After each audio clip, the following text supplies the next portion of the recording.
Have you seen pictures of my dog on Instagram?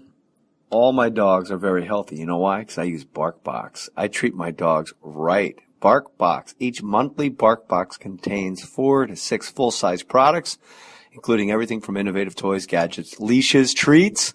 They like the treats and more. All treats are sourced from the USA and Canada, and chews are sourced from the USA, Canada, South America, Australia, and New Zealand. BarkBox edible products do not include rawhide or anything processed with formaldehyde. Yuck. No way. Not BarkBox. Minimal processing. No glycerin whenever possible. Wheat, gluten, soy, corn, filler-free whenever possible. Organic whenever possible. Keep your dogs healthy. In terms of toys, grooming products, and hygiene products, BarkBox tries to always source from American vendors. American vendors. Everything included in each box is high quality, safe, tested by their own dogs. BarkBox offers 3 monthly plans, each tailored to your dog's size, to ensure appropriate treats and toys are delivered. BarkBox is committed to the cause of homeless dogs. As a rule, they give 10% of all the revenue to local rescues and shelters across the United States and Canada. In 2013, BarkBox donated over $150,000 to pups in need through a number of innovative social good campaigns. Help BarkBox give $1 million in 2014. Save 20% right now on your new subscription by visiting BarkBox.com/more. BarkBox.com/more, MOHR, to save 20%. Geico presents Fan Mail to a Pig. Dear Maxwell, first off, I really enjoy your commercials about Geico's app. I watch them over and over and over. They make me both laugh and very hungry. Weird. Anyway, I just want to let you know how Geico's new claim status updates on the app really blow me away. Getting those updates makes me think of you. I'd like to thank you in person. Just send me your address. All the best, Big Bad W. Sure thing, Big Bad W. I got a pen. It's 802 Not Gonna Happen Lane. Claim status updates just a tap away on the Geico app. Put your name on it. Just put your name on it. That's all I say. Be a man or a woman. Put your name on it. Well, I'd like to hear about it, potheads. How the fuck you gonna know how to be great if you don't study greatness? Look at the game tape. Donuts. If you wanna battle, it's either that you will or you won't. You know, you're not a bad-looking man, Mr. Gals. But you are, Blanche. You are in that chair. There's something wrong with us. Something very, very wrong with us. Hey, man.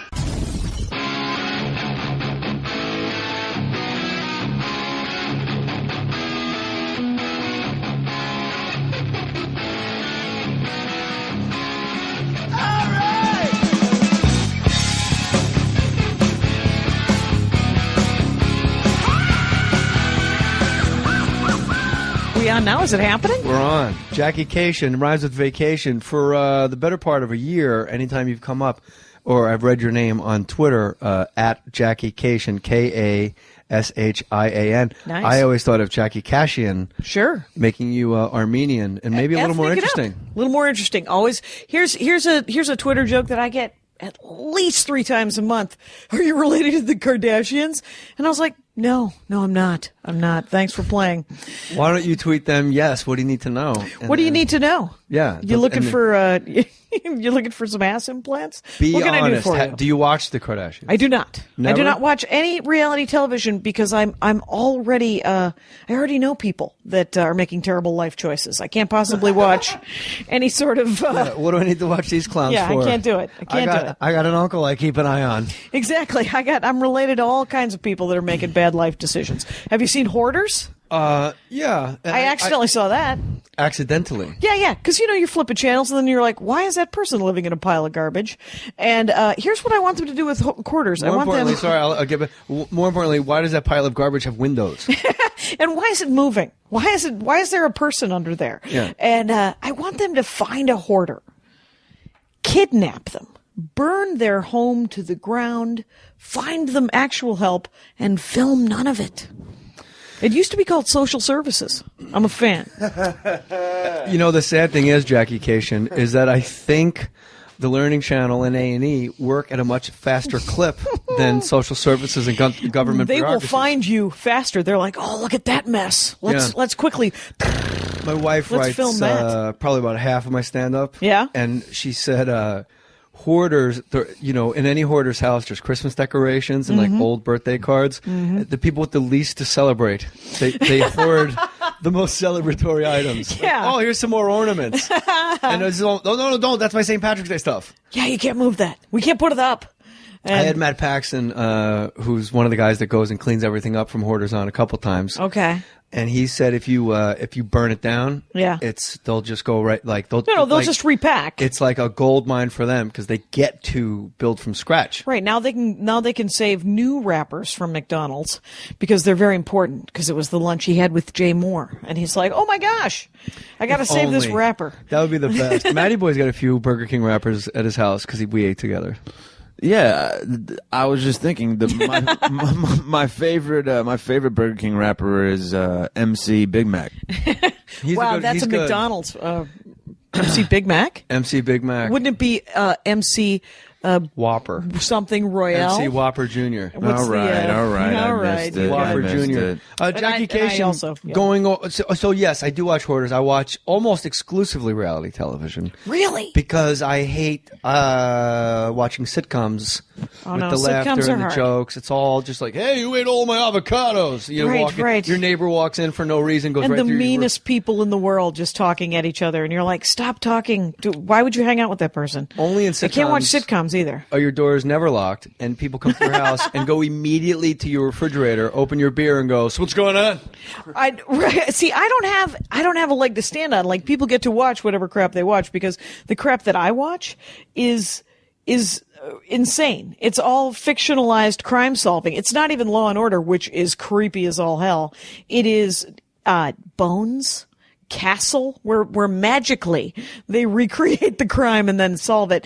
NCIS, which is definitely middle-aged white lady watching, and what all of that nonsense. Criminal Minds now. That's the. I haven't seen Criminal Minds. I haven't seen Cagney and Lacey, the new Cagney and Lacey, which I think is Rizzoli and Isles. Oh my God! I was like, they're remaking Cagney and Lacey. Well, they are, but it's called Rizzoli and but Psych and all the characters welcome. I want to be on all of those shows, because I will. Granted, I would rather die by means of Open Water or be in the movie Open Water than watch Open Water. I'd rather be in the sequel because you get paid, nobody sees it. But your podcast is called Dork Forest. The Dork Forest. The Dork Forest, and it's available on iTunes. And dorkforest.com. Say it again, love.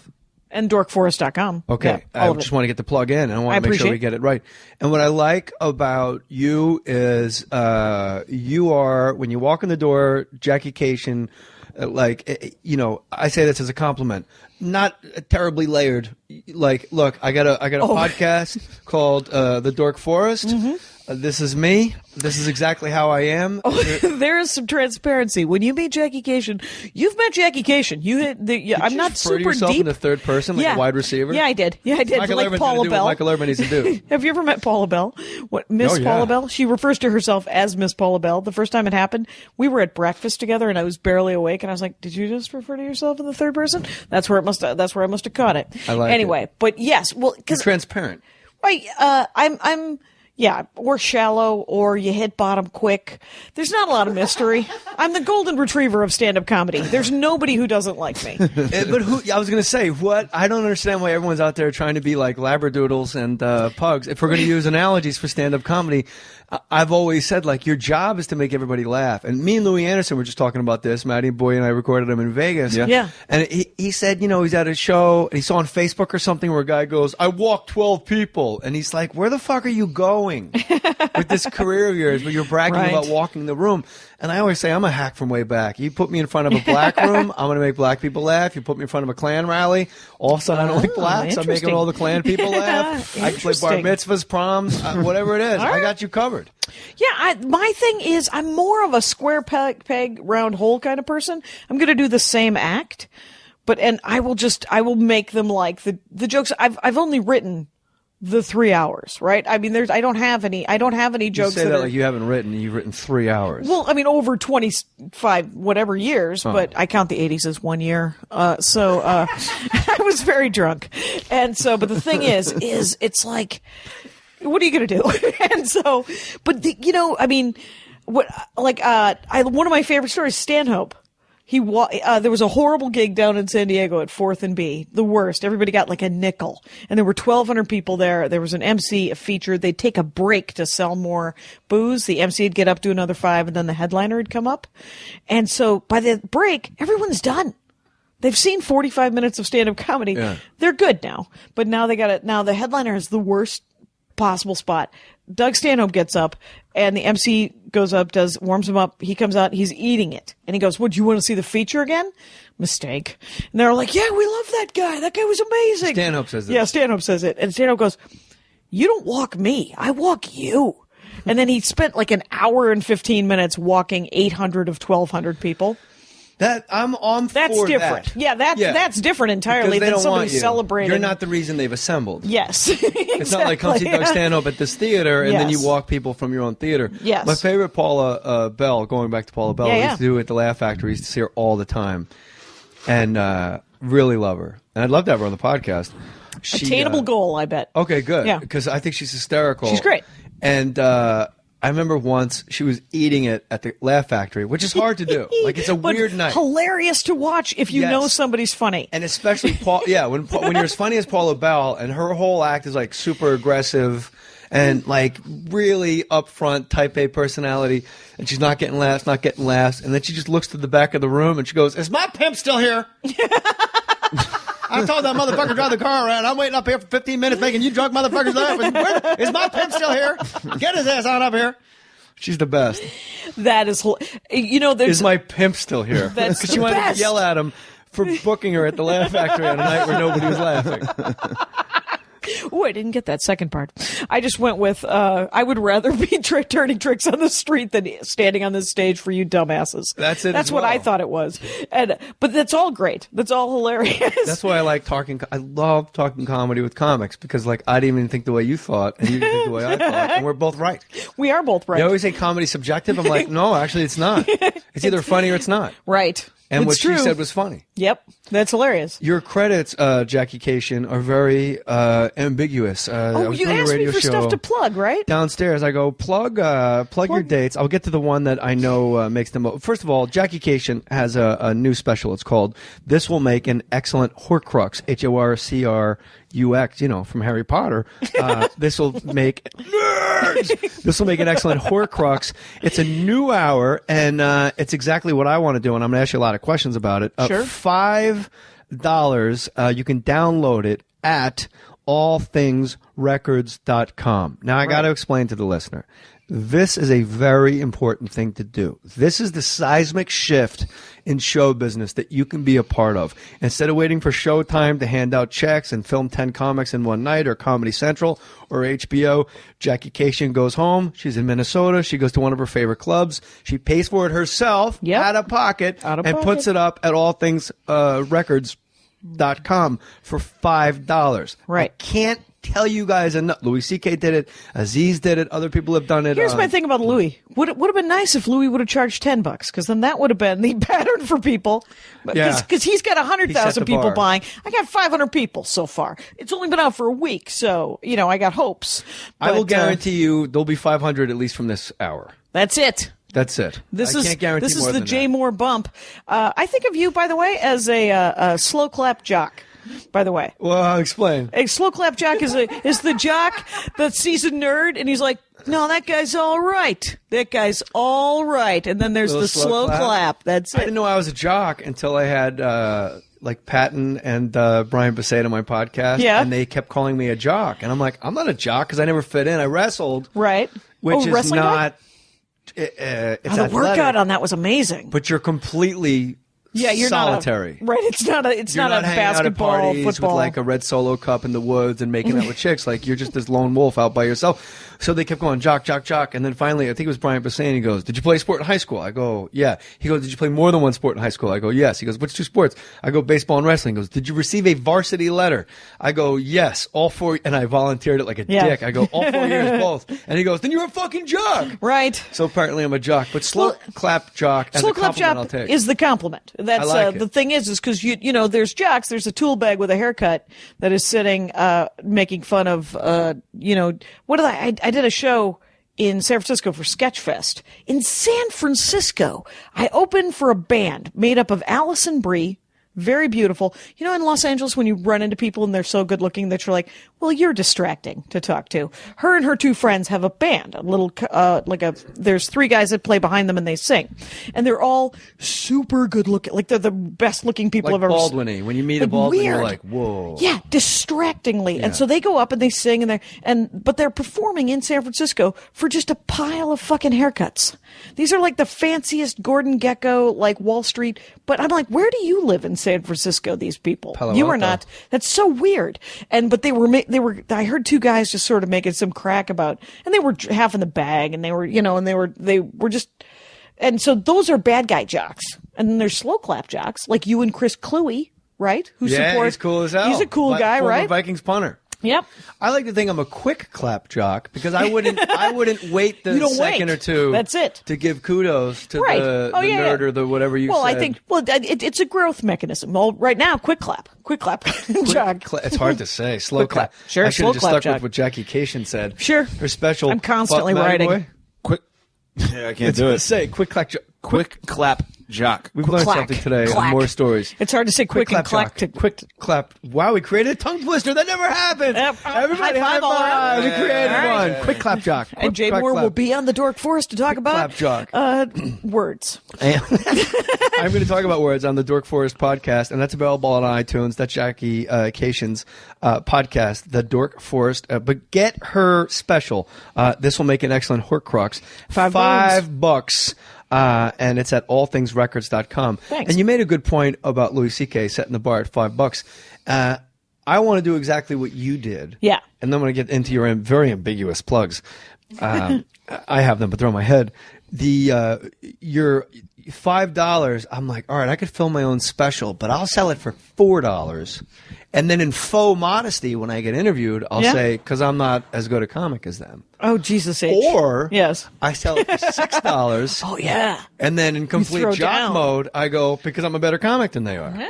I'm Which worth one's that 99 get more cents. run? Like, what would USA Today run with? Exactly. Trying to neither. Yeah, they just ignore us. They will, sadly. I sent a copy of it to the Onion AV Club, which you kind of have to be a cool kid to get reviewed by the AV Club, right? Yeah. And so they haven't reviewed it, and they've had it probably a week and a half, 2 weeks. I sent it early to them. So over the weekend, I sent them an email, the guy who reviews it, and I go, "Hey, you just being nice, or you're swamped because you're not reviewing it yet?" And I'm like, "Well, maybe you didn't like it." And if you didn't like, he hasn't. No, it's only been a day and a half, so. Would you give me both their Twitter handles? Sure, I'll hook you up. Hey, why haven't you guys reviewed Jackie Kashian's special? Yes, I will. Please, I'm not kidding at all. Yeah, let's do it.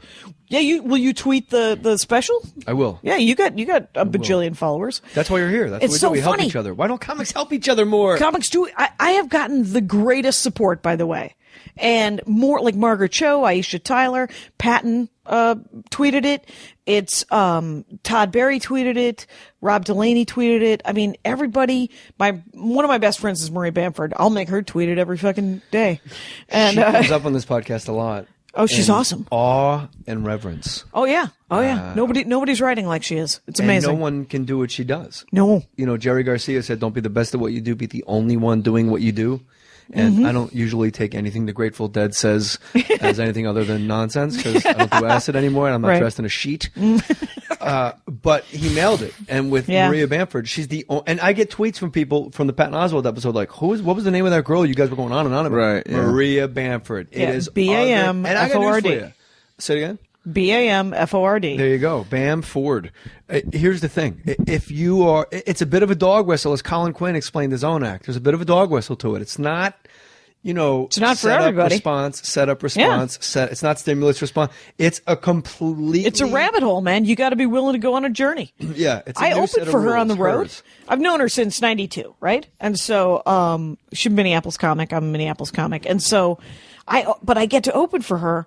And what that does for my act is that it frees up an entire universe of anything that I wish to talk about. You get to go off the rails, right? My new special has like a crazy thing about, it's got this sexual healing joke that's ridiculous, where I couldn't, like if I was opening for, I don't know, anybody else, and if I was just like, if there were a different famous person or a different great comic that I was opening for, because everybody's audience, everybody is, receptive in different ways. Right. And so her audience is like, no, put on some rabbit ears and let's chase each other around with the staple removers.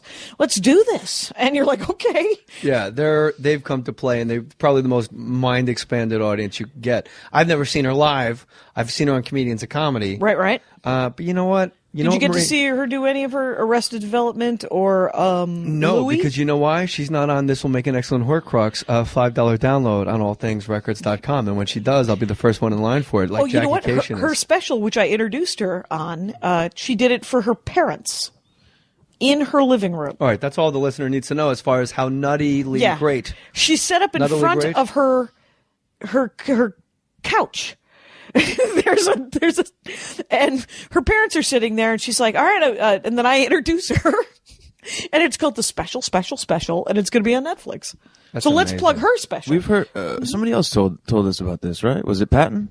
Might have been. No, it wasn't, but it was somebody else. Somebody else did tell us about this. Yeah, she's loved. And that argument about, like, women aren't funny, I'm like, no, they're funny. You just, the media focuses on the wrong two It's women just, they're every just 5 years. button-pushing banana heads is what they are. And you're like, somebody asked me... Slow clap banana heads or fast clap? Quick clap banana heads. Quick clap. They're people are constantly, hey, somebody said women aren't funny. What do you think about that? And I was like, wow, it doesn't affect me. It doesn't affect me at all, because that person, if they book a comedy club, I suppose it affects me. I guess I'll work at a different comedy club. Yeah. All I care about is that you're funny. Right. Jerry Lewis, whatever. I hope it all works out for him. I hope that hate keeps him warm at night. It's a line from Red Dawn. Anyway, so, but the, Jerry Lewis, he was in The Nutty Professor, the one with Chris Jerry Rock. Lewis. Yeah, Jerry Lewis. Jared, because I sat in my reading glasses. I'm not hearing TV today. The Subway guy, right? Subway guy. Jared Lewis. Yeah, Subway. that's him. There's yoga mats in the Subway sandwiches. Yeah, they found out there's a chemical in the Subway sandwich bread. Dan Byer did it on the radio show on J Mohr Sports. It was at the Top 5 at 5. It was when we were playing Pyramid, and Subway sandwiches, the bread, they've discontinued their wheat bread. Really? Because there's an ingredient in it. There's no food in their food. There's the same ingredient that's used to make yoga mats. Oh, no wonder it's so fucking good. Maddie does like to go to yoga just to nibble. I wasn't going to go with good. Wouldn't have called that. Wouldn't have called that, man. Yeah, we're all over the place. They're actually makes sense, because their new sub of the month is called the Downward Dog. Downward Dog. Boom. You get that. It's but you have to eat it for a half hour, and the instructor comes by and holds your hips as you eat it. These are your ambiguous credits that you gave me. Where's the ambiguous? All right, so number one, we have your special. $5 download. This will make an excellent Horcrux, allthingsrecords.com. Number two, Seattle Live, parentheses, my podcast, the Dork Fest, Friday. Forest. What did I say? Fest. It is a party. I keep saying it, don't I? Yeah, you do, but it is a party. But that's why I keep saying it, because I know the Dork Forest is a festival. It is a festival. It's like Lollapalooza with dorks. Yeah. Everybody's got their own tree. And it's you close. Nice. Seattle Live, parentheses, my podcast. Yeah, that is not clear at all. The Dork Forest, Friday, with Ken Jennings from Jeopardy. I don't know I'm what doing that means. A live Dork Forest. I'm doing a live podcast in front of an audience. That part I got. In Seattle. Yeah. On Friday night. This very Friday, probably not going to, this may not drop before then, but if you live in Seattle, go to the Rendezvous This won't be up Theater. for like a month, just so you know. Do you have any late April dates you want to talk about? Right, sure. I'm going to Hong Kong for all of April. Oh, we'll get to that. So first of all, is there a name of the place you're playing in Seattle, Jackie Kashian? Rendezvous? Yeah, you left that out. Yeah, I did, but I don't know if it's. You want to write it down? Scratch that out. But this will be out after the fact. Yeah, so it won't matter. It won't matter. If you want to pull up your phone and get like any late April dates, right, then we can plug those. Let's see what's happening. But I'll talk in the meantime. April. This is number 3. She gave me a list of 3, and very organized. I understand that part. Number 3, April, Hong Kong. That's the plug. That's it. All of Hong Kong. Hey, Hong Kong. You want to see some comedy? Make sure you head on out to the new Hong Kong Improv. See Jackie Kashian with some of that cheese. There's only 7 million people in Hong Kong. I'll be doing stand-up for one of them. Just one person at a time. That's what I'm Where doing. in Hong Kong did Barry Katz book this? Barry Katz did not book this. Would you like to go to Hong Kong and do some comedy for the Chinese people, It's an excellent Jackie? impression of Barry Katz, by the way. You've never been to Hong Kong? What are you talking I have about? not She's been never to been to Hong Kong. Have you ever been to Hong Kong? Who turns down Hong Kong when you? I mean, they made a cartoon about a karate dog from Hong Kong. Jackie Hong Kong Kashian Fooey. turned it down. Oh, What's the name of the place in Hong Kong? Don't know. What do you mean you don't know? No, that's the name That's how of it. people get. Don't know. If you live in I'm Hong playing Kong, don't know in Hong Kong. I'll put some links. I start doing stand up there. It's different venues. One in Macau, a couple of nights in Hong Kong, and it's from the 8th until the 17th, 16th or something. And like it's that. mostly expats, Americans. Yeah, or do you oh, get yeah, actually, yeah. Well, and- card-carrying Chinese people. It might be card-carrying Chinese people who speak English because everyone else speaks English, and ni hao ma. That's all I got. What's And that mean? It means hi. How are you? Ni hao ma. Ni hao ma. Ni hai. Ha ma. How are you? And then how is I'm good, and boo hao, not good. Boo hao. Not good. And then after that, I'm at Moon Tower in Austin, Texas. We're okay. Yeah. Moon Tower. When is that date? This one we can sink our teeth into. This, here. yeah, this is a nice one. It's the A lot of last listeners week. in Texas. Oh, you know what? I'm a hit in Texas actually. The 23rd through the 26th of April, I am at the Moon Tower Comedy Festival in Austin, Texas. All right. Those And then are the I'm in dates. Madison, Wisconsin, All right, May a lot 1st. of May 1st. Let's sell this. Turn this mother out right now. May 1st, Madison, Wisconsin. That's I don't know it. if you realize this or not. Triumphant return. I was just going to say, Jackie Kashian, once again, you've left the name of the venue out of the plug. Comedy Club on State. Yeah, that's Madison, important. Wisconsin. Hey, people are just going to walk around the streets of Madison going, Jackie. Hey, Jackie. Yeah, I wish hey, there was some sort of Jackie, device where they could Google it.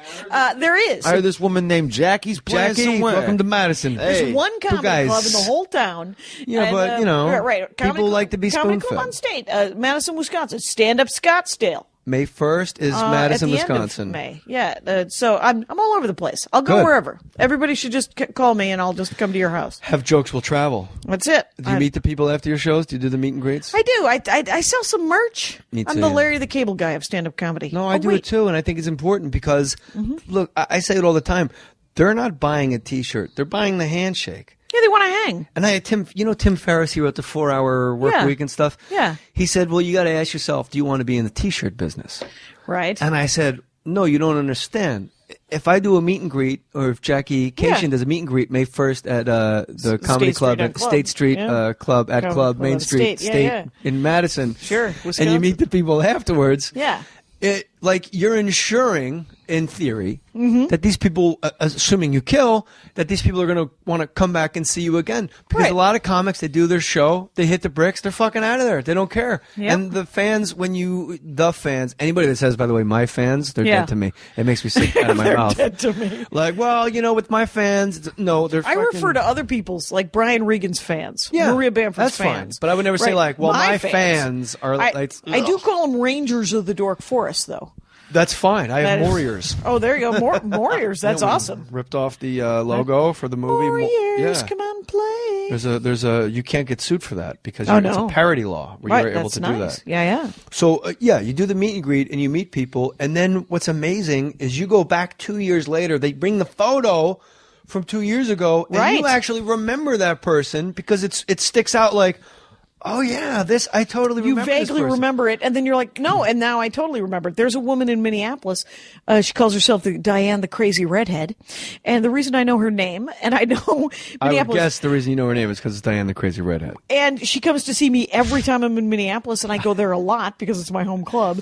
And That's why you know her name? And she comes and we get a picture. I know her name. Now, and she takes my picture every time. Yeah. And about 3 years ago, I was like, are you building a flip book of the aging process? She's going to kill you. What the hell is happening? She's going to kill you, and you're going to be on Bones. Excellent. And then Angela will use her magical hologram machine to find out who killed me. Why do you watch the scripted shows when you could be watching like Dateline ID, Murder Behind Mansion Walls, Murder Next Door, Creep Factor 12, man. I don't actually want Who the murder. bleep did I marry? Right. And they reenact it for you. They put Yeah. reenactment on the screen so you don't think you're actually watching I don't even want want to see Unlikely Friends, which is when a turtle and a mouse are friends or whatever the hell. That's wrong. That's racist. That is racist. It's a speciesist.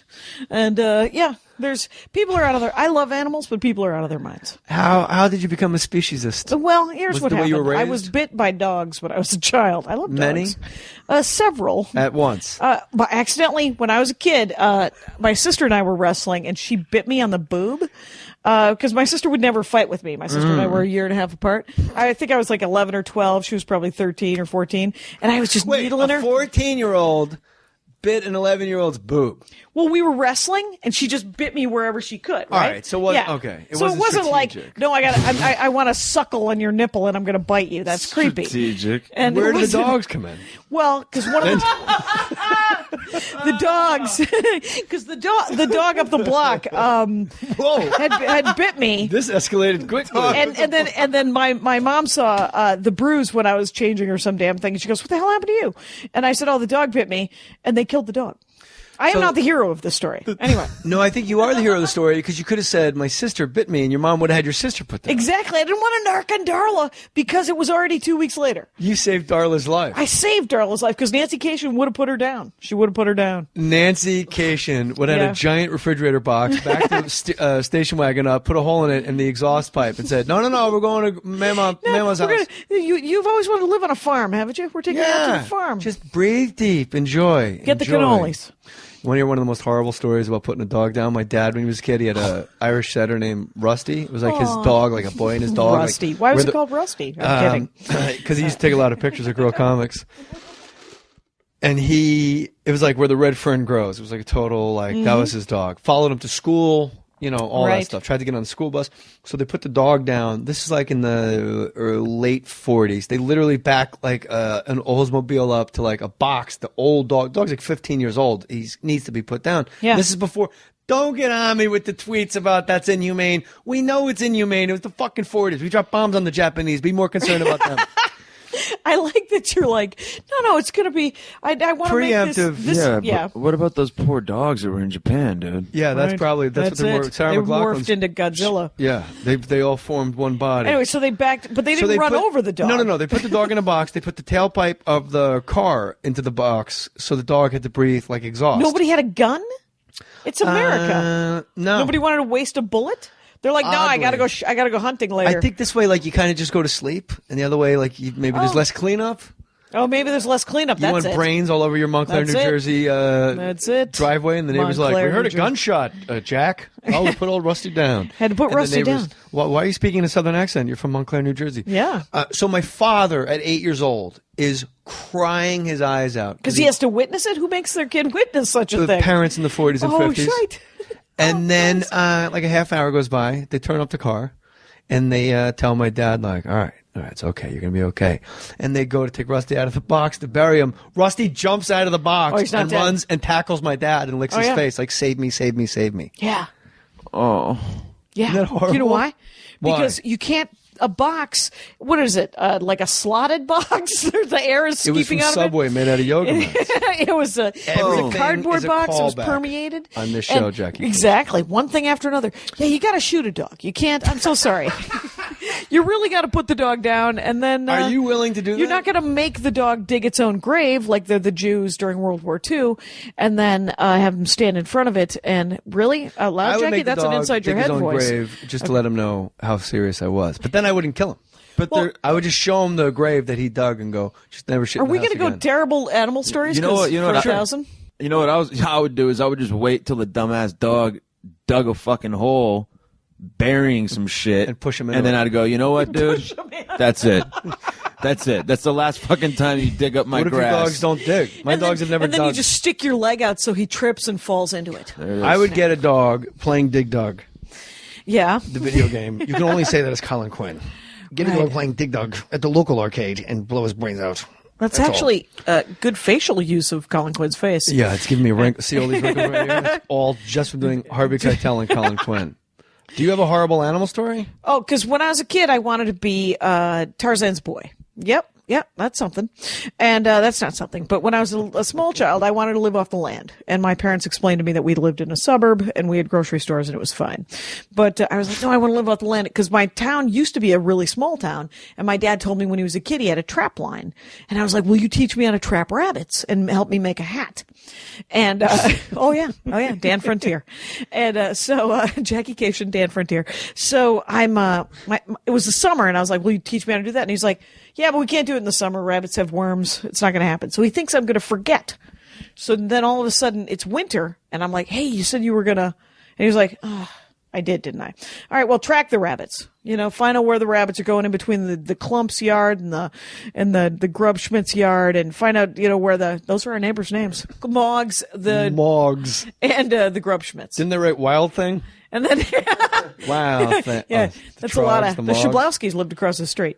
Annie, Chris, and Nikki. Anyway, but the thing is everybody's 100 years old now. But so I track the rabbits. Then I say to my dad one night, we're watching TV. I'm lying underneath the coffee table. I'm 9 years old. The bite on your boob? But no, this is pre-bite boob, pre-boobs. And so I said, Dad, you're going to do this? I marked where they are, and he was like, okay. So he shows me how to make a simple wire loop. And then, so we make 3 of them. We put them on the kitchen table so that I can place them the next day.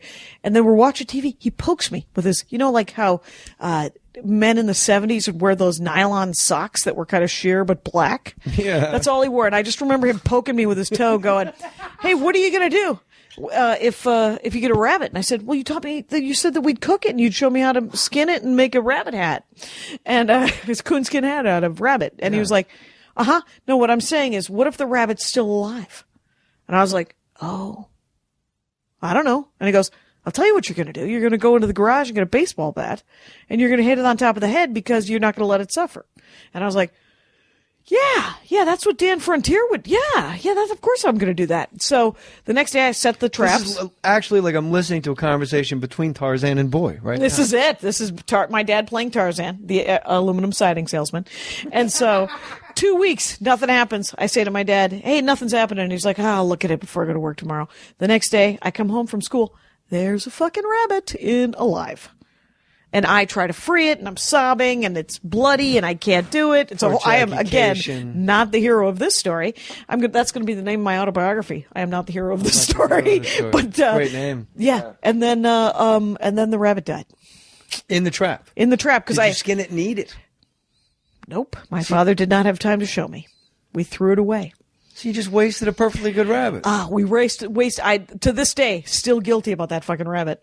Had you eaten the rabbit, made like a stew. Right. And made a cool hat, it would be the best story ever.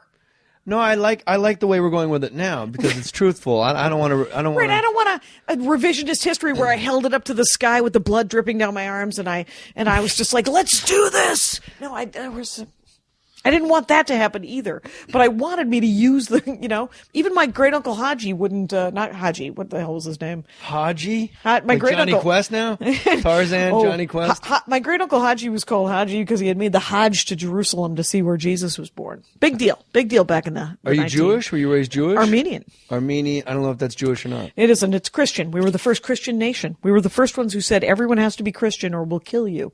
By government. Wow, you know what that means? Claim to fame. Jackasses. It's a good claim to fame right there. I didn't know that about Armenia. Oh yeah, the first Christian nation.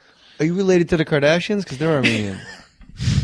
Give love to the sponsors. Be back in a moment with the great Jackie Kashian. Wait till you hear how she learned about sex education. You're not going to want to miss it.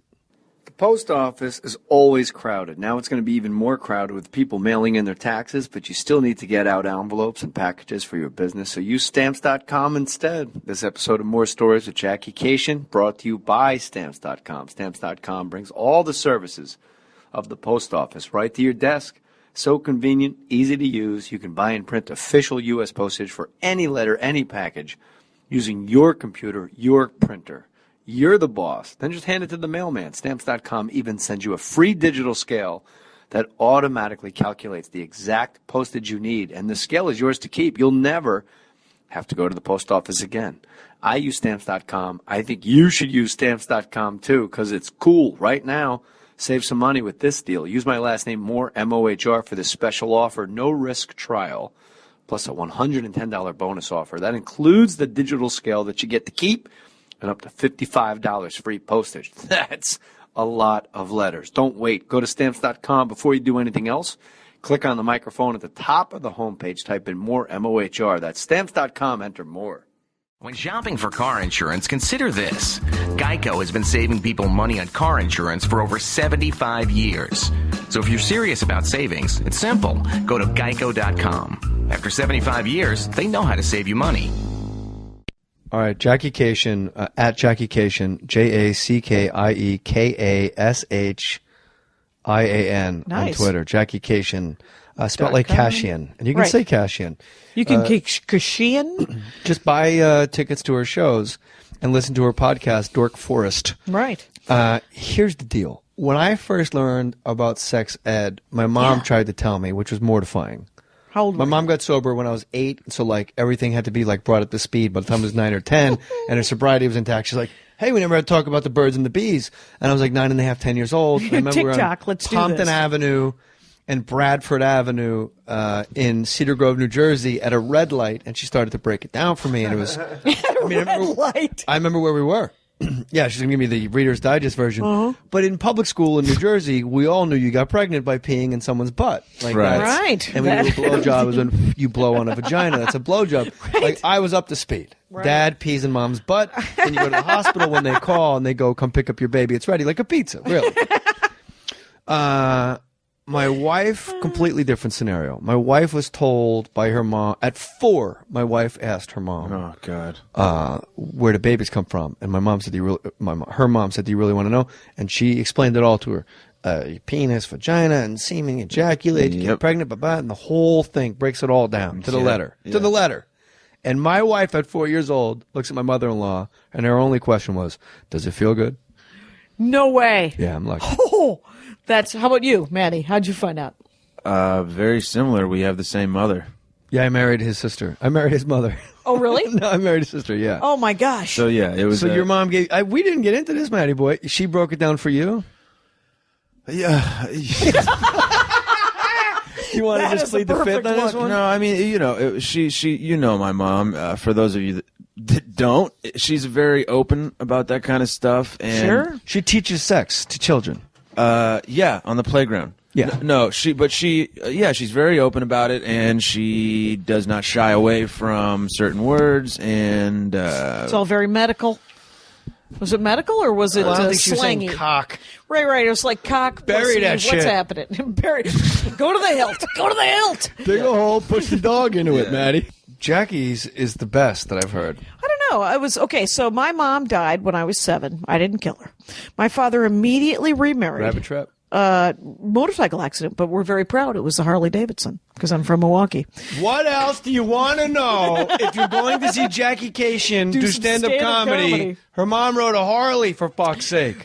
Yes, and then fell off of it. That's And all so- right. She You're the lived. one. She had children. She didn't live. No, I mean, she died. lived a life. Oh yeah, she lived. She died many at the age of kids? 33. 6. 33 is young. Jesus The Christ. age of Christ. Coincidence? Yes. She was not very good at it, the parenting. Oh, anyway, she poor gave it a Mrs. shot. Kashian. She gave it a shot. I'm the youngest of 6, so I understand, according to my oldest brother, early years she was on board. It was only in the later years when she's like, "I'm seriously exhausted of having 6 children under the age of 10. I gotta go over here and not be a parent." So Just ride the Harley. yeah, and just ride a Harley with a dude named Harold. Anyway, but my dad, they were separated. Oh, thank you for clearing that There up. you go. So my father had been dating Nancy Kashian, for they weren't divorced. So my dad was shacking up, doing the devil's work, right, with Nancy for like 2 years, 3 years. My mom dies. My dad gets the kids back. Nancy doesn't know he has kids. My father has never told her that he has 6 children. 6 of them, too. And I wish I could be a fly on that wall when he goes, because my dad's the kind of guy who tells you something like he's already told it to you like 4 times. So he's like, my wife died. I get the kids back. And I'm sure Nancy was like, the kids? And he's like, yeah, Terry, Philip, Scott, Russell, Darla, Jackie, the kids. What are you? 6 kids. And then Nancy Ding dong. married him, which makes her the best reason not to follow her advice about men. Anyway, Or makes her a saint. Oh, she is definitely a saint. She Saint was Nancy. a great loss to the Austrian army. She whipped us into shape like nobody's business. There were Patron saint charts. of other people's kids. There were graphs and charts and French corners on the bed. She made breakfast for us 4 out of 5 mornings. She would get up, and Mondays and Wednesdays were egg days. Tuesdays and Thursdays were pancake days. When I was 7 years old, she was like, all right, everybody's going to make their own lunch. You got to pick what you want in your lunch. Little did I know, little did any of us know, we were picking forever. I picked bologna. I had bologna sandwiches for 10 years. My brother, who was blessedly 4 years older than me, so only for 6 years, had liverwurst. Ooh, yeah. This is so Wisconsin. It's a classic moment. She's very Liverwurst frugal. and bologna next to each other in the fridge. And we had to make all of the lunches on Sunday for the whole week. So there was like five lunch bags. So your sandwich was crunchy by Friday, but it was made. God damn it. So Monday was the good lunch. Monday was the best of the lunches. And Tuesday wasn't bad. Tuesday was all right. Tuesday was fine. Progressively more. When it gets a little gamey. Wednesday, you start trying My to sister picked trade peanut up. butter and jelly. You'd think that the jelly would change. It never did. Apricot. Because it was on sale. Your sister won. Pretty much. The lottery. Oh, yeah. Unless you had to stack milk all week. No. Well, and then there were chores and it was crazy. But here's the thing. So I'm 8 years old. They get married. We're all sitting around the house one night, and Darla or one of us asks about sex, and Nancy's like, "All right, we're going to the World Book. We're doing it."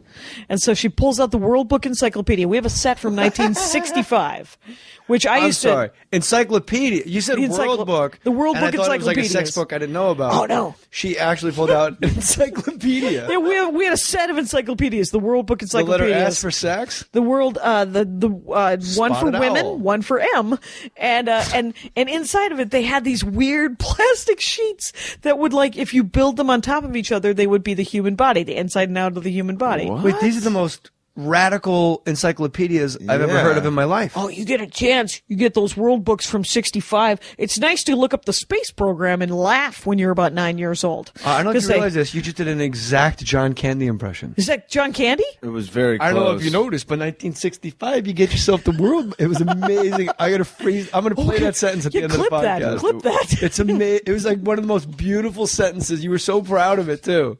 Oh, because that's the only impression I do, and it's every guy in my life. That's my guy impression. That's funny that it's John Candy. The World Book. It's like something you would tell Steve Martin in Plane, Trains, and Automobiles. You take that World Book from 1965, you can actually build human people. You just stack them on top of each other. You know, like the lady parts look like the Texas Longhorn logo. Yeah. And the boy parts look like the rock and roll with the index and the pinky, the right? fork. Yeah. And so. And the boy parts looked. There was just a penis. It's a dick joke. Anyway, so I got nothing. I didn't have a sports analogy. J. Mohr Sports. Okay, Oh, more stories. This is a separate world here. It's a brave new world right here. Yeah, more this stories. is good. This is good. So yeah, the Texas Longhorn for lady parts and a dick. And then the part. stackable, and the thing is it's not just the reproductive parts. You keep saying, the stackable. No, we don't. We have no This idea is what the you're most, talking I have about. no idea. So what there's you're like talking 4 or about. 5 plastic, plastic sheets that you stack on top of each. Like one will be the bones.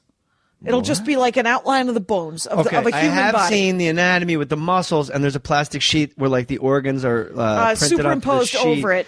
And there's another sheet that's like the epidermis with like nerves. Okay. Yep. So like the first plastic sheet is the skeleton. The second one is the circulatory system. The third one is the musculature, and the fourth one is the dude, the skin. Okay. The dude. Anyway, so how do you make that have sex with somebody? No. What she would do is she would show us the parts on the thing and then explain. I literally thought that she was like some sort of diorama. Yes. And I was like, what the fuck is she talking Okay, about? go get your brother's action figure and you get your Barbie and I'm going to make them do it. It's an encyclopedia pop-up book and you just keep opening it and closing it, opening it and closing it, opening it and closing it. Faster! Or slower. Depends on what's playing. Exactly. John Legend, slow it down. Take it slow. Ho. I like John Legend. He's great. So your stepmom, Nancy Kashian, taught you sex with an encyclopedia. Oh, yeah. Yeah. And then, and then it still didn't make any sense. Because there's like, I interviewed something, there's somebody has a website called Womenstration. It's the word menstruation with the word. It's pretty sexy. Anyway, it's a little messy. But here's the thing. She was like, it's an interview with women in the arts or whatever, right? And then the last question is tell the story of the first time you got your period. And, which is kind of fascinating because nobody ever talks about it. Never. Women comics are not allowed to by decree and legislation. And, because Jerry Lewis will pipe up. And so, but the thing, they're always talking about their bloody twat, or nobody says that, Jackie, calm down. Anyway, but the thing is, mine was hilarious because Nancy Kashian handed me, a tampon, no instructions. No, she was like, oh, it happened. Here you go. And so no the box. First time you had your period, your stepmom just handed you a tampon. No box, no instructions. And so I tried to shove, I didn't know it was an applicator. I tried to shove it all up my 12-year-old, 13-year-old body. And I was like, it hurts. I can't. And she was like, Jesus, here's a pad. Jesus. And so we never talked about it. College, I find out that it's an applicator because one of my friends, Judy Buchkowski, goes, boink, and we were all drunk one night and high, and she just said, let's put tampons in each other. And I was like, hey, those are like 40 cents each. No, she did not say let's put. We're all drunk and high. Shit, an applicator. It's, it wasn't the 80s. It was that was all pillow fights. It was the 90s where we were just putting in tampons into each other. Because it's fun.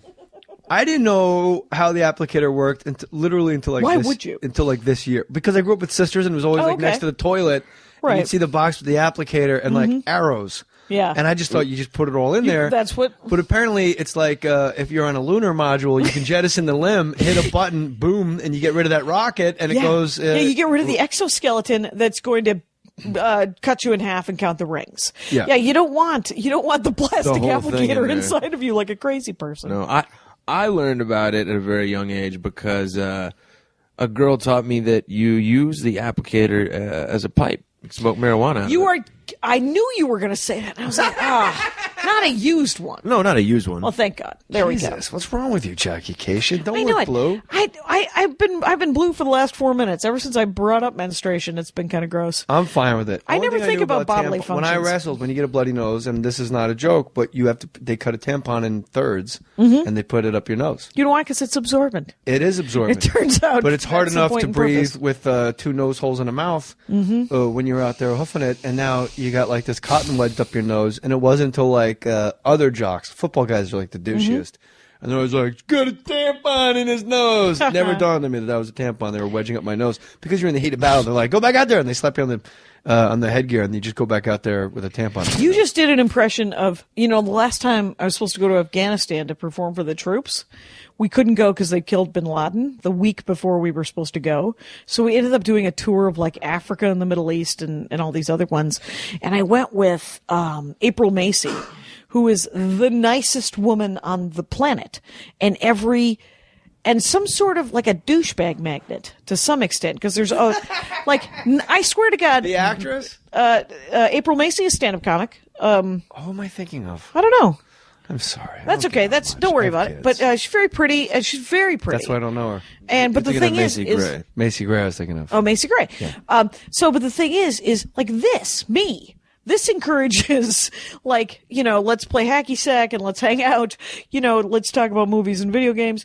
And not the gentlemen are not been into this. Some gentlemen have been into this. You've had sex with guys? I've had sex with gentlemen. Yes. You're married? And I am married to a fella. Do it? We do it. We do it occasionally. It's nice. It's nice. Some kid came. I'm going to tell 3 stories at once. Some kid comes up to me after the show, probably 2 months ago in Minneapolis, and he goes super drunk and he's like, "How old are you?" And I said, well, you got a couple of choices here, young man. You can cut me in half, count the rings, or you could ask my husband, because every couple of days he gives me a core sample. Huh? That's a mining joke. I wrote that in the moment. He did not get it. He was very drunk. A core sample. Core sample. Get it? There's people in the Midwest that are so happy. that I've written a mining joke. That's a Pennsylvania joke right there. Yeah, that's not fracking either. Old school mining. Oh, that's old school. Old school. Andy Ashcraft is old school when it comes down to it. Ladies and germs. Is that your husband, Andy Ashcraft? Andy Ashcraft, game designer, makes video games. Really? For a living. That's his dig. That's his deal. And lead singer of Verve. That's another Andy Ashcroft. Craft. So, guy coming up to you. There's 3 stories you were juggling at the same time. Yeah. What was the previous one? Could have been anything. Do you remember? You got anything? I'm struggling. We were That's all right. talking about Menses. Right. And then we moved on. Working thank God. blue. People coming out to you after show. Right now, there's a listener on a subway train in Manhattan going, Just fucking Ficus What was Street. the You thing? We were talking ficus. about Street Fighter. What about your tattoo? I don't have a tattoo. I can tell you that story, which is a good one. I realized Afghanistan. recently, it was Afghanistan. Oh, I know. I sound like Oh yeah, I said you that. sounded like there would be like she was like a tool bag magnet. It was amazing. Like 99% of the men and women that I met while performing for the troops were genuinely people who just wanted to be of service, which confused me, even though it is called the service. And but they were the nicest people. They were psyched to see us, of course, and we were just breaking up, trying to break up their day and make it better. And but. For some reason, April Macy would meet these guys who would be like, I am winning the war by myself. You are not safe unless you are with me. Do you want to feel my muscle? I mean, nobody likes that guy. Nobody. The guy standing next to him is like, yeah, that's Bill. Don't worry about Bill. Just brush him off. No, he's not a bad guy. He's just sounds like, he's just that guy. He's that guy. He's like, That's always the guy I found in my travels.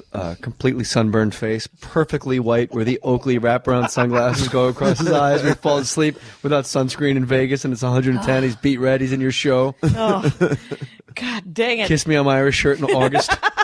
Right. He was just like, that's where I keep my vagina with an arrow going to the left. It ain't a gun. It's a generator for love machine. Hey, you're pretty funny, man. You funny? You got a joke? Why don't you tell me a joke? That's not how it works. That's what Maria always, whenever she talks about in her neighborhood, some little kid was like, "My mom told me that you were a comedian. Tell me a joke." And she's like, "That's not how it works." And she's like, "Well, you're a comedian, but you don't have any jokes." And she's like, "Talk to my manager. He'll explain it." And I would say. My mom said you're a comedian. Tell me a joke, and I would say that's because your mom's an alcoholic, and that's why she drinks in the garage. That's why you don't see her drinking. There's the joke. Because it's always in the garage. Go home with that. And that's why there's red Solo cups in your house, because your mom's an alcoholic and she cheats on your father.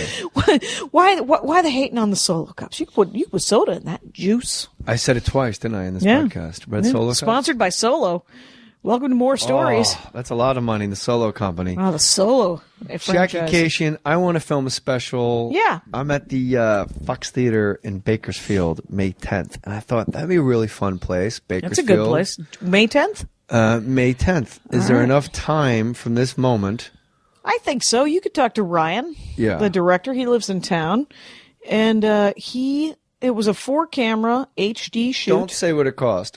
But it was a nickel. You told me how much it cost. Yeah. Where do you get that kind of cabbage? Because it wasn't cheap. It wasn't cheap. It's Where do you get I'm that maxed money? out. I'm maxed out my credit cards. All right. What about? Did you think about doing like a Kickstarter or anything, or is that just kind of like? I did, and then I got tired. How so? What do you mean? Kickstarter is exhausting. I'm a whole kind of person. I'm going to do the same act, and I will make them like the jokes. I've only written the 3 hours, right? I mean, I don't have any jokes. You say that like you haven't written. You've written 3 hours. Well, I mean, over 25 whatever years, but I count the 80s as 1 year. So I was very drunk, and so. But the thing is it's like, what are you gonna do? And so, but I mean, one of my favorite stories, Stanhope. There was a horrible gig down in San Diego at 4th and B. The worst. Everybody got like a nickel. And there were 1,200 people there. There was an MC, a feature. They'd take a break to sell more booze. The MC would get up, do another 5, and then the headliner would come up. And so by the break, everyone's done. They've seen 45 minutes of stand-up comedy. Yeah. They're good now. But now now the headliner is the worst possible spot. Doug Stanhope gets up, and the MC goes up, warms him up. He comes out, he's eating it. And he goes, "What, do you want to see the feature again?" Mistake. And they're like, "Yeah, we love that guy. That guy was amazing." Stanhope says it. Yeah, Stanhope says it. And Stanhope goes, "You don't walk me. I walk you." And then he spent like an hour and 15 minutes walking 800 of 1,200 people. I'm That's for different. that. Yeah, that's different entirely Because they than don't somebody want you. celebrating. You're not the reason they've assembled. Yes. It's not like come see Doug Stanhope at this theater and then you walk people from your own theater. Yes. My favorite Paula Bell, going back to Paula Bell, we used to do at the Laugh Factory. We used to see her all the time. And really love her. And I'd love to have her on the podcast. Attainable goal, I bet. Okay, good. Yeah. Because I think she's hysterical. She's great. And I remember once she was eating it at the Laugh Factory, which is hard to do. Like, it's a weird night. Hilarious to watch if you know somebody's funny. And especially when you're as funny as Paula Bell, and her whole act is like super aggressive and like really upfront type A personality, and she's not getting laughs, and then she just looks to the back of the room and she goes, "Is my pimp still here?" I told that motherfucker to drive the car around. I'm waiting up here for 15 minutes making you drunk motherfuckers laugh. Is my pimp still here? Get his ass on up here. She's the best. That is, is my pimp still here? Have you seen pictures of my dog on Instagram? All my dogs are very healthy. You know why? Because I use BarkBox. I treat my dogs right. BarkBox. Each monthly BarkBox contains 4 to 6 full-size products, including everything from innovative toys, gadgets, leashes, treats. They like the treats and more. All treats are sourced from the USA and Canada, and chews are sourced from the USA, Canada, South America, Australia, and New Zealand. BarkBox edible products do not include rawhide or anything processed with formaldehyde. Yuck. No way. Not BarkBox. Minimal processing. No glycerin whenever possible. Wheat, gluten, soy, corn, filler-free whenever possible. Organic whenever possible. Keep your dogs healthy. In terms of toys, grooming products, and hygiene products, BarkBox tries to always source from American vendors. American vendors. Everything included in each box is high quality, safe, tested by their own dogs. BarkBox offers 3 monthly plans, each tailored to your dog's size, to ensure appropriate treats and toys are delivered. BarkBox is committed to the cause of homeless dogs. As a rule, they give 10% of all the revenue to local rescues and shelters across the United States and Canada. In 2013, BarkBox donated over $150,000 to pups in need through a number of innovative social good campaigns. Help BarkBox give $1 million in 2014. Save 20% right now on your new subscription by visiting BarkBox.com/more. BarkBox.com/more, MOHR, to save 20%. Geico presents Fan Mail to a Pig. Dear Maxwell, first off, I really enjoy your commercials about Geico's app. I watch them over and over and over. They make me both laugh and very hungry. Weird. Anyway, I just want to let you know how Geico's new claim status updates on the app really blow me away. Getting those updates makes me think of you. I'd like to thank you in person. Just send me your address. All the best, Big Bad W. Sure thing, Big Bad W. I got a pen. It's 802 Not Gonna Happen Lane. Claim status updates just a tap away on the Geico app. Put your name on it. Just put your name on it. That's all I say. Be a man or a woman. Put your name on it. Well, I'd like to hear about it, potheads. How the fuck you gonna know how to be great if you don't study greatness? Look at the game tape. Donuts. If you wanna battle, it's either that you will or you won't. You know, you're not a bad looking man, Mr. Gals. But you are, Blanche. You are in that chair. There's something wrong with us. Something very, very wrong with us. Hey, man.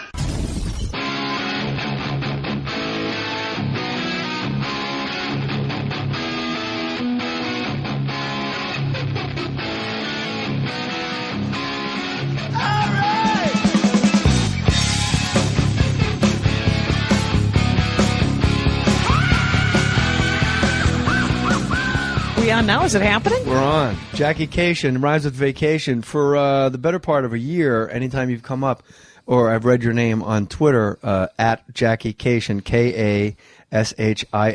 Nice. I always thought of Jackie Kashian. Sure. Making you Armenian and maybe a little more interesting. A little more interesting. Always. Here's a Twitter joke that I get at least 3 times a month. Are you related to the Kardashians? And I was like, no, I'm not. I'm not. Thanks for playing. Why don't you tweet them? Yes. What do you need to know? What do you need to know? Yeah. You looking for you're looking for some ass implants? Be what can honest. I do for you? Do you watch the Kardashians? I do not. Never? I do not watch any reality television because I'm already I already know people that are making terrible life choices. I can't possibly watch any sort of what do I need to watch these clowns for? I can't do it. I can't do it. I got an uncle I keep an eye on. Exactly. I'm related to all kinds of people that are making bad life decisions. Have you seen Hoarders? Yeah. I accidentally saw that. Accidentally? Yeah. Because, you're flipping channels and then you're like, why is that person living in a pile of garbage? And here's what I want them to do with quarters. More importantly, why does that pile of garbage have windows? And why is it moving? Why is there a person under there? Yeah. And I want them to find a hoarder, kidnap them, burn their home to the ground, find them actual help, and film none of it. It used to be called social services. I'm a fan. The sad thing is, Jackie Kashian, is that I think the Learning Channel and A&E work at a much faster clip than social services and government They will bureaucracy. find you faster. They're like, oh, look at that mess. Let's quickly.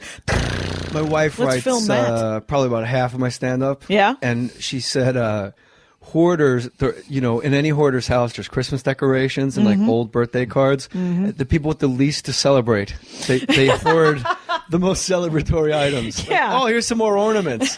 And it's all, no, don't. That's my St. Patrick's Day stuff. Yeah, you can't move that. We can't put it up. And I had Matt Paxton, who's one of the guys that goes and cleans everything up from Hoarders On a couple times. Okay. And he said if you burn it down, yeah, they'll just go right they'll just repack. It's like a gold mine for them because they get to build from scratch. Right, now they can save new wrappers from McDonald's because they're very important because it was the lunch he had with Jay Mohr, and he's like, oh my gosh, I got to save this wrapper. That would be the best. Matty Boy's got a few Burger King wrappers at his house because we ate together. Yeah, I was just thinking my favorite Burger King wrapper is MC Big Mac. Wow, that's a McDonald's MC Big Mac. MC Big Mac. Wouldn't it be MC Whopper? Something Royale. MC Whopper Jr. All right. I missed it. Whopper Jr. Jackie Kashian going. So yes, I do watch Hoarders. I watch almost exclusively reality television. Really? Because I hate watching sitcoms with the laughter and the jokes. It's all just like, hey, you ate all my avocados. Your neighbor walks in for no reason, goes and right the through meanest people in the world just talking at each other, and you're like, stop talking. Why would you hang out with that person? Only in sitcoms. I can't watch sitcoms either. Are your doors never locked, and people come to your house and go immediately to your refrigerator, open your beer, and go, so what's going on? See, I don't have a leg to stand on. Like, people get to watch whatever crap they watch because the crap that I watch is insane. It's all fictionalized crime solving. It's not even Law and Order, which is creepy as all hell. It is Bones, Castle, where magically they recreate the crime and then solve it. NCIS, which is definitely middle-aged white lady watching, and what all of that nonsense. Criminal Minds now. That's the. I haven't seen Criminal Minds. I haven't seen Cagney and Lacey, the new Cagney and Lacey, which I think is Rizzoli and Isles. Oh my God! I was like, they're remaking Cagney and Lacey. Well, they are, but it's called Rizzoli and but Psych and all the characters welcome. I want to be on all of those shows because I will. Granted, I would rather die by means of Open Water or be in the movie Open Water than watch Open Water. I'd rather be in the sequel because you get paid, nobody sees it. But your podcast is called Dork Forest. The Dork Forest. The Dork Forest, and it's available on iTunes. And dorkforest.com. Say it again, love. And dorkforest.com. Okay. Yeah, I just want to get the plug in, and I want to make sure we get it right.